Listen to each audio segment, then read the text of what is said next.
presented by One Films.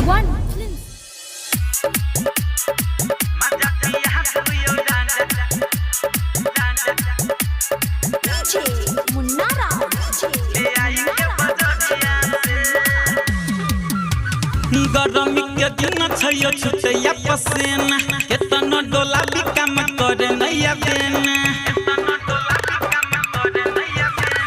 गरमी के दिन छयो छुटैया पसेना केतनो डोला भी काम करे नैया बेना भीजलिया के है पूरा परलिया कले है हवा लगे नैया सदिया से मजा पिया दुइयो राजा ले आई के बजरिया से मजा पिया दुइयो राजा ले आई के बजरिया से मजा पिया दुइयो राजा ले आई के बजरिया से मुन्नारा मजा पिया दुइयो राजा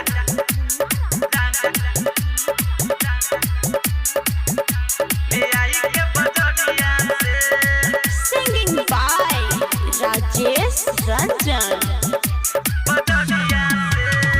मजा पिया दू राजा आहा ले आके थकू नहीं ना चाचा चौमिन खिया के एक तो गर्मी से सर पै जवानी भोरे से पी गलिए 3 लोटा पानी भीजैया दम तो बिगड़ जाइए मन जल्दी चला जाना दरिया से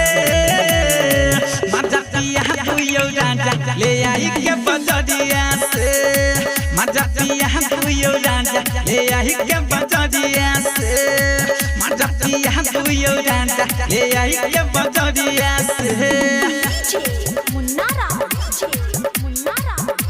पिया दुइयो राजा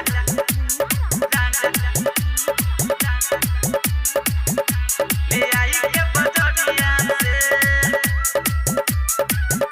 presented by Virat Music. AC cooler नहीं लगलिए यो राजा गर्मी में ये न किया दछि हमरा साजा रटर रख सकिया कदै छी डराना कहै छी किछो अहाँ कदै छी माना रंग जंडा जैसे बात बुझू न विशेष लै बदिया 2000 से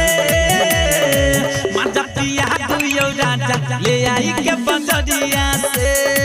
मजा पिया दुइयो राजा ले आई के बजरिया से मजा पिया दुइयो राजा ले आई के बजरिया से Virat Music Digital Recording Studio, Yamuna Nagar, Jagadri.